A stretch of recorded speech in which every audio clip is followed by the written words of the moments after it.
merupakan keseluruhan kondisi fisik dan biotik yang ada di dalam sekitar manusia. Lingkungan mencakup 4 komponen utama yang paling berinteraksi, yaitu atmosfer, geosfer, litosfer, dan biosfer, serta hidrosfer. Keempat komponen ini membentuk satu kesatuan yang menopang kehidupan di bumi. Sistem lingkungan. Lingkungan berfungsi sebagai sistem yang kompleks dan dinamis. Di dalamnya terjadi interaksi berkelanjutan antara komponen-komponen seperti udara, tanah, air, dan makhluk hidup. Selanjutnya yaitu konsep lingkungan berkelanjutan. Keberlanjutan adalah prinsip fundamental yang bertujuan memenuhi kebutuhan generasi saat ini, tanpa mengorbankan kemampuan generasi mendatang untuk memenuhi kebutuhan mereka. Konsep ini menekankan keseimbangan antara pembangunan ekonomi, kesejahteraan sosial, dan perlindungan lingkungan. Yang kedua, prinsip-prinsip keberlanjutan. Terdapat 3 pilar utama dalam keberlanjutan sosial lingkungan, yaitu yang pertama yaitu penggunaan sumber daya yang efisien untuk menghindari pembaruan. Yang kedua, perlindungan terhadap ekosistem agar berfungsi optimal. Yang ketiga yaitu penanganan dampak lingkungan melalui mitigasi dan adaptasi yang tepat. Yang selanjutnya yaitu kita akan menjelaskan penerapan konsep lingkungan. Dampak kegiatan manusia terhadap lingkungan. Penggunaan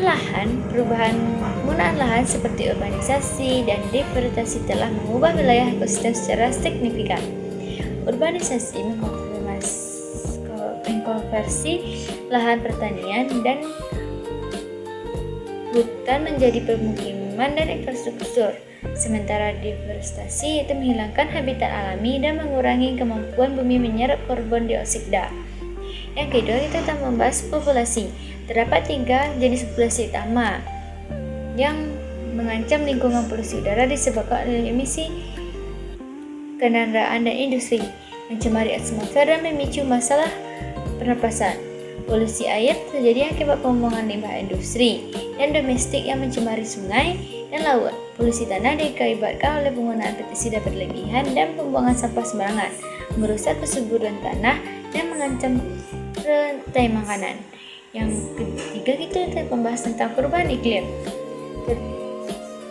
Aktivitas manusia terutama pembakaran bahan bakar fosil dan deforestasi itu meningkatkan emisi gas rumah kaca di atmosfer. Akumulasi gas-gas ini menyebabkan peningkatan suhu global, perubahan pola curah hujan, dan pencairan es kutub, meningkat frekuensi terjadinya cuaca ekstrim. Dan yang selanjutnya itu kita membahas tentang pengelolaan sumber daya alam. Yang pertama itu pengelolaan air. Pengelolaan air berkelanjutan mencakup berbagai strategi, dari konversi melalui efisiensi, penggunaan air limbah.